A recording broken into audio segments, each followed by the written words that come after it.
大家好，我是小宁。今天呢，咱们来做一个传统美食炸油香。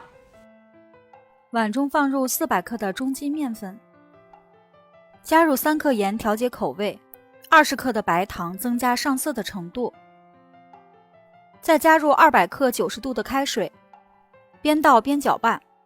这样做出的油香呢，酥香不绝，拌成像现在这样的面絮状。把它自然放到室温，加入4克的酵母，60克左右的冷水，下手把它揉成一个偏软一点的面团。揉好以后盖上醒发至2倍大。另外准备50克面粉，加2克小茴香，2克花椒粉，用30克左右的热油把它泼一下，拌成这种比较干的油酥。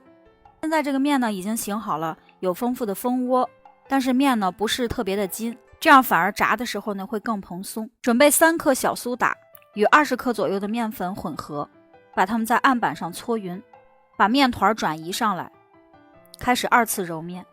同时呢，加上放凉的油酥，避免让酵母失去活性。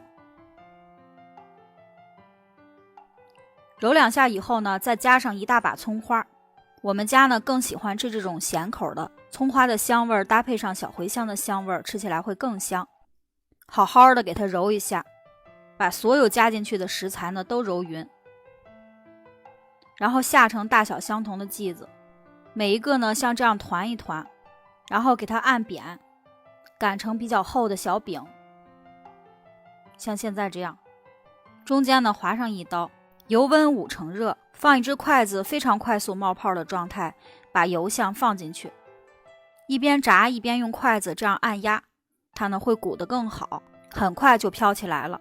然后给它翻面，一直炸到2面金黄。加了糖以后呢，上色是很快的。咱们的油香就做好了，看上去和油饼的操作差不多，但是吃起来呢口感却大大的不同。稍微放一放，你就会发现它变得非常的柔软，里边呢也不像油饼孔洞那么大，是吃起来很肉透的感觉，而且呢一点都不腻。回民的做法呢，油酥里会加一种叫香豆粉，感兴趣的朋友也可以尝试。